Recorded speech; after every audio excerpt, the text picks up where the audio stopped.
ça va? J'espère que vous allez super bien, ça fait hyper longtemps que je n'ai pas filmé. Salut YouTube! Et que j'ai pas posté de vidéo, hein. On est le 24 janvier et j'ai posté ma dernière vidéo début novembre, je pense. Bref, c'est pas grave, c'est comme ça. Je suis dans mon nouvel appartement à Paris. C'est un appartement, mais c'est un appart de malade en fait. Je suis en colocation, bien sûr. Je pense que je vous ferai un petit room tour. Je vous fais un petit teaser. Allez! Il est trop beau, il est trop grand. Bref, aujourd'hui on va parler de mon parcours scolaire. Donc je vois que tout ce qui est scolaire, machin, ça intéresse beaucoup. Donc très bien, je vais axer des vidéos sur ça, en espérant que ça puisse aider des gens. Donc moi j'ai fait lycée, bac S. Pourquoi? Parce que c'était la voie généraliste, que je savais pas trop ce que je voulais faire. Je suis arrivée en terminale, je me disais bon, qu'est-ce que je vais faire plus tard? En fait j'étais un S et dans ma famille, tous les profils S, ils faisaient des trucs très très scientifiques, genre soit médecine, soit ingénieur, soit un truc vraiment très scientifique. Donc moi j'étais en mode putain mais moi j'ai pas envie d'aller en médecine, j'ai pas envie de faire ingénieur, des maths, de la physique chimie. Non, et la physique chimie, oh là là, mais ma hantise, vraiment. C'est ma pire note au bac, j'ai eu 10 sur 20, tout pile. À cause de ça, j'ai eu 18 en maths. On voit bien qu'il y a une affinité d'un côté qui n'est pas de l'autre, clairement. Donc j'étais en terminale, je me posais des questions, je me disais putain mais moi je veux pas faire fac de droit et tout, devenir avocat, sans plus, vraiment sans plus. Et ma mère elle m'a dit bah écoute, peut-être que tu devrais te renseigner sur les prépas commerce. Et là vraiment ça a été une révélation. En plus, l'Inès Cabot dans Desperate Housewives, elle fait un truc dans une entreprise et ça a l'air méga stylé. Je dis pas non pour avoir une vie stylée de businesswoman et tout, on adore. Donc je me suis renseignée sur la prépa économique, sociale, option scientifique, donc la prépa commerce pour ceux qui ont fait bac S. En fait, je me rends compte que dans cette prépa, il y a vraiment toutes les matières que j'aime, les matières linguistiques, donc espagnol, anglais, il y avait la géopolitique, donc histoire géo, beaucoup de maths. Moi j'aimais bien les maths. Et bon, il y avait la culture G, la philo, bon. Allez, on va accepter, hein. C'est peut-être pas les matières que je porte le plus dans mon cœur, mais tant qu'il n'y avait pas de physique, chimie, SVT, moi j'étais ravie. J'ai passé ma terminale à me dire allez Camille, c'est ta dernière année où tu fais de la physique, chimie, ça va aller, machin. Mais vraiment, je comprenais rien à cette matière. J'ai eu que des profs de merde. Ça s'est ressenti. En maths, j'ai eu que des profs trop bien. Les maths, c'était que des meufs. Et la physique chimie, j'ai eu que des profs mecs. Ça veut rien dire, mais voilà, c'est comme ça. Donc je suis allée en prépa en me disant, écoute, ça me laisse 2 ans de plus pour réfléchir à ce que je veux vraiment faire. Je partais pas vraiment dans l'optique de faire une école de commerce, c'était plus pour les méthodes de travail, savoir travailler beaucoup, faire marcher la mémoire et tout et tout. C'est comme ça que je me suis retrouvée en prépa ECS. Bon, il faut savoir que pendant 2 ans, on te parle que des concours, on te rabâche le concours, le concours, le concours. Tout ce que tu fais en fait, tout ce que tu apprends, tous tes devoirs, etc., c'est autour du concours des écoles de commerce. Donc au bout d'un an, t'es en mode bon ben je vais le faire le concours en fait. Pour moi la prépa c'était pas un long fleuve tranquille, c'était compliqué hein. Heureusement j'ai fait des trop bonnes rencontres. Là une de mes colocs c'est une pote de prépa. Ce côté humain de la prépa moi j'ai adoré. Faire des nouvelles rencontres, tisser des liens hyper forts parce que quand tu vis des trucs de ouf vraiment qui te touchent, très durs etc. Forcément tu crées des liens très forts. Donc pour ce côté là voilà j'ai adoré la prépa. Après les méthodes de travail au niveau de la reconnaissance et tout c'était compliqué hein. Moi je faisais pas du tout partie des meilleurs élèves de ma classe. C'était une prépa de milieu, niveau milieu, ça veut rien dire niveau milieu, moyen niveau. J'ai fait la prépa Ozen à Toulouse. Donc après la prépa, j'ai fait mes oraux d'école de commerce, j'ai passé les écrits, j'ai été déçue de mes résultats. Je me suis dit est-ce que je cube, machin, mais heureusement que j'ai pas cubé. Vraiment, mais vraiment on te rabâche sur le classement des écoles de commerce, le classement machin, truc, bidule. Il faut arrêter avec ça en fait hein. Si tu te sors les doigts de où je pense, tu t'en sors en fait dans la vie, quoi que tu fasses. Quand tu rentres dans une école de commerce et que tu entreprends plein de choses, enfin moi je me suis beaucoup investie dans la vie associative, j'ai listé BDS, lol, bureau des sports, moi, sans commentaire. Je me suis investie ensuite dans mon asso, enfin j'ai été présidente de mon asso, c'était vraiment mon bébé cet asso, j'ai vraiment adoré. Ce côté-là ça m'a appris plein de choses, ça m'a permis de voyager énormément, enfin j'ai adoré. Je pense qu'il n'y a aucune autre école qui aurait pu m'apporter autant que ce qu'a fait mon école. Donc ce qui est ma business school. Donc voilà, j'étais très contente. J'ai passé 1 an et demi au sein de mon école dans un campus en France, à Sophia Antipolis, à côté de Nice. La mer, le soleil, on adore. Donc au premier semestre d'école de commerce, j'ai listé BDS, je me suis présentée pour être dans une asso, j'étais admise et tout. Ensuite, il y avait un programme qui s'appelle le programme Innovation Durable au sein de mon école, donc je l'ai suivi pendant 4 mois. Ensuite, j'ai fait un stage humanitaire à Madagascar pendant 2 mois. Ensuite, j'ai eu 2 mois de vacances. Ensuite, c'était la rentrée, donc je suis restée un semestre, donc 4 mois. C'était un semestre hyper chargé, j'arrêtais pas. Franchement, je pense que j'étais à ça du burn-out à un moment donné. Parce que j'avais 10 000 choses à faire, parce que les notes pour moi ça comptait beaucoup, parce que ça allait influer sur l'échange universitaire que j'allais avoir, si j'allais pouvoir intégrer Sciences Po Ex, parce qu'ils jugent notamment sur les notes, que mes notes de la licence 3 n'étaient pas non plus folichonnes. Je crois que j'ai eu 13 et quelques et 14 et quelques. Ça va, mais c'est pas ouf quoi. Pour avoir des trucs costauds en termes d'échange universitaire et tout, il fallait vraiment que je me rattrape sur le dernier semestre en école, donc le premier semestre de Master 1. Ah oui, ensuite il y avait mon asso qui me tenait vachement à cœur, je voulais faire une bonne transmission. Tu recrutes parmi les nouveaux élèves, ceux qui feront partie de ton asso, t'organises des formations pour les former, pour que, en gros, quand tu partes, ils aient tout ce qu'il faut pour réussir et continuer de faire fonctionner l'association correctement. Et après, tout était en anglais. Il y avait une matière qui me faisait un petit peu peur, qui faisait redoubler pas mal d'élèves chaque année. Donc c'était beaucoup de choses à la fois. Et en plus de ça, j'étais dans ma première recherche de stage en entreprise. C'est pas la plus simple, clairement. Semestre très très chargé. Pourquoi et comment j'ai survécu? Grâce à mon bullet journal. Donc voilà, si vous êtes sous l'eau et que vous pensez que vous n'allez pas vous en sortir, bullet journal.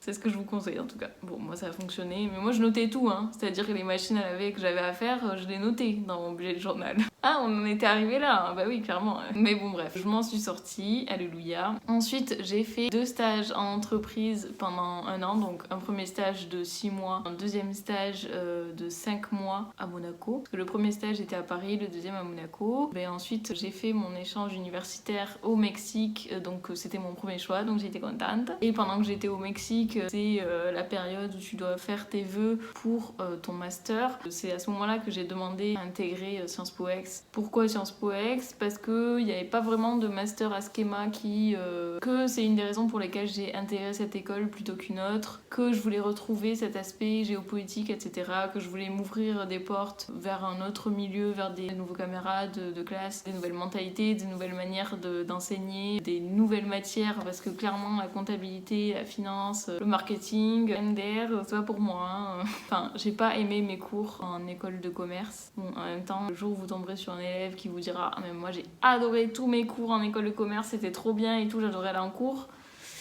appelez-moi hein, vraiment parce que je cherche.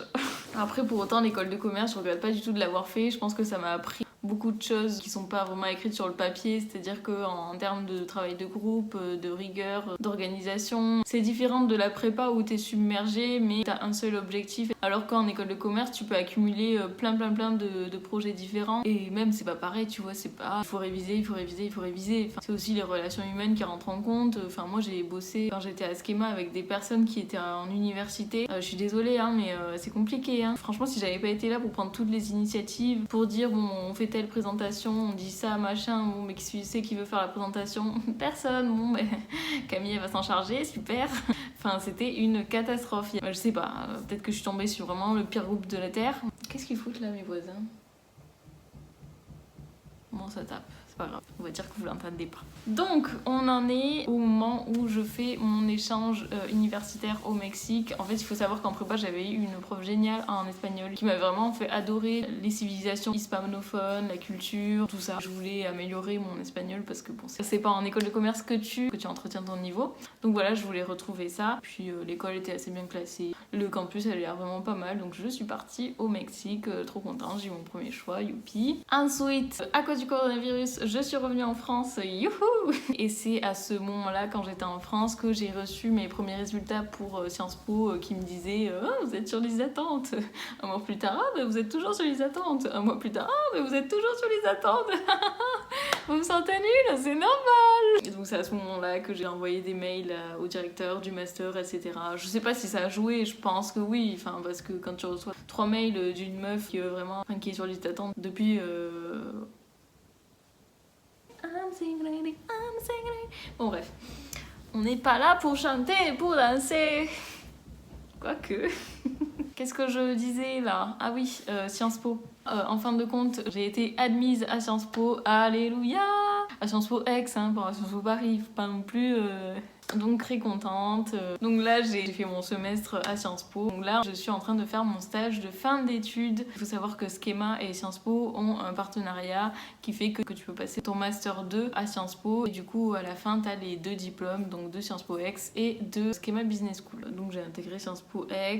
En fait ça dure pas un an comme une année scolaire normale. L'année scolaire elle a fini le 8 janvier pour moi pour qu'on ait des offres de stage qui sont entre janvier et mai et qu'on les loupe pas. Je crois que par exemple pour rentrer dans la Commission européenne en tant que stagiaire, c'est soit en avril, soit en octobre. Ça fait que en fait j'ai eu une demi-année de master 2, hein. Il faut pas non plus faire genre quoi. Bon, j'ai quand même payé comme si c'était une année normale.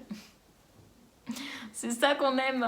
Pour revenir à mon parcours scolaire de manière générale, il est très lisse, ouais, il est très beau sur le papier, ça fait vraiment, il n'y a pas de trou, il n'y a pas de faute. Il faut savoir que j'ai énormément douté à plein de moments. Enfin, au début, quand j'étais en école de commerce, j'étais en mode, mais en fait, qu'est-ce que je fous là? Enfin, clairement, les matières, elles m'intéressent pas du tout. Ça manquait de fond, ça avait très très peu de sens pour moi, tout ça, tout ce qui était finance, comptabilité et tout. J'étais en mode... je veux dire, on va faire ça de ma vie, MDR. Sciences Po, ça a été aussi un chemin vers des métiers qui auraient pu avoir plus de sens pour moi. Bon, toujours est-il que finalement, là, je suis dans une entreprise, je fais pas du tout de la compta ou du marketing ou de la finance, je fais en gros du développement durable. Donc, ça a énormément de sens pour moi, ce que je fais, et je suis très épanouie. Et j'ai choisi de ne pas aller dans un métier science-piste, on va dire, c'est-à-dire ambassade, institution publique et tout, parce que, au vu de mon profil, de mon parcours antérieur, c'était plus facile et c'était plus cohérent et il aurait peut-être fallu que je recommence à zéro en fait et moi ça me saoulait. Enfin, j'avais déjà donné des stages où j'étais très mal payée, où je connais rien, où tu découvres machin, c'est bon quoi. Et puis j'ai trouvé un très bon stage, donc je suis ravie. Il faut savoir aussi que j'ai des copines qui ont arrêté l'école de commerce entre temps, avant de la finir. Et enfin, à un moment donné, en fait, quand je rencontrais de plus en plus de profils de personnes qui avaient commencé par ça, ils ont continué par ça, ils ont fini par ça, et là ils en sont là. Moi j'étais en mode, mais en fait, peut-être que c'est moi le problème à avoir un parcours aussi lisse. J'étais en mode, peut-être que j'arrête l'école de commerce, peut-être que c'est pas ça, peut-être qu'il faut que je me réoriente.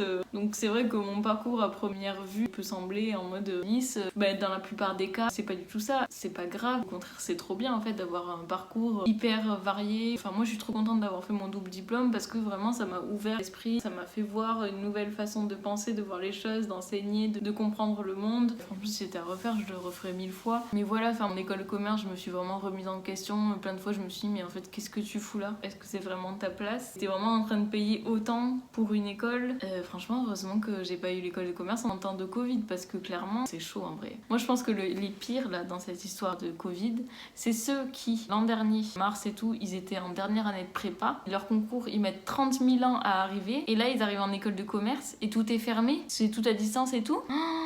Je vous plains. Perdez pas espoir, hein. La vie, elle est belle. Elle vous réserve plein de trucs trop cool.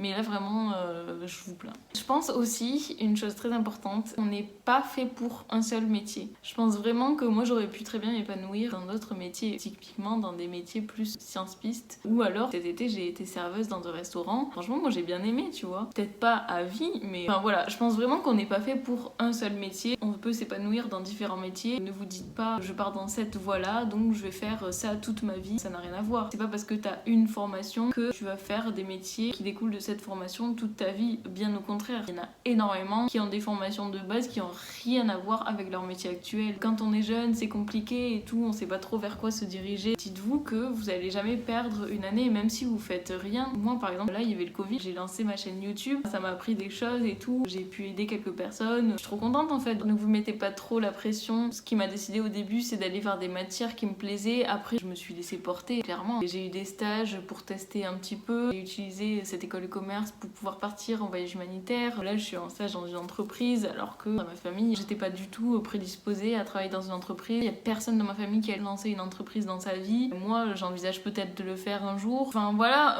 j'aurais pu très bien finir dans un ministère, une ambassade, un truc comme ça. J'aurais été autant épanouie. Ne vous dites pas que c'est parce que vous choisissez une voie que vous allez rester dans cette voie toute votre vie. En plus, il y a de plus en plus de doubles diplômes qui se créent. Ça vous permet vraiment d'élargir votre champ des possibles en termes de métier, de bifurquer totalement. Écoutez-vous, travaillez quand même à l'école parce que plus vous avez des portes ouvertes, plus ça va être facile par la suite. L'éducation que j'ai eue et les parents que j'ai eus m'ont poussé à toujours avoir des bonnes notes et tout. Alors j'ai développé le syndrome de la bonne élève. Je préfère ça que être actuellement au chômage, pas savoir ce que je vais faire de ma vie, pas trouver de stage et tout. La facilité entre guillemets avec laquelle j'ai eu, la facilité avec laquelle j'ai trouvé mon stage, je pense que je la dois avant tout à mon parcours et puis aussi parce que je me suis dit, les assos dans des écoles de commerce, et si je prenais le rôle qui demande le plus de travail, le plus de responsabilité, yes, je pense que ça m'a aidé à avoir plus d'opportunités et plus de choix. Pour finir, j'espère sincèrement que vous trouverez un milieu professionnel dans lequel vous vous épanouirez. Le plus important c'est ça, et puis des fois après vos missions elles sont pas ouf, mais il suffit de travailler avec des personnes avec qui vous entendez trop bien et c'est trop cool aussi quoi. Bon là avec le télétravail, choisissez des bons colocataires.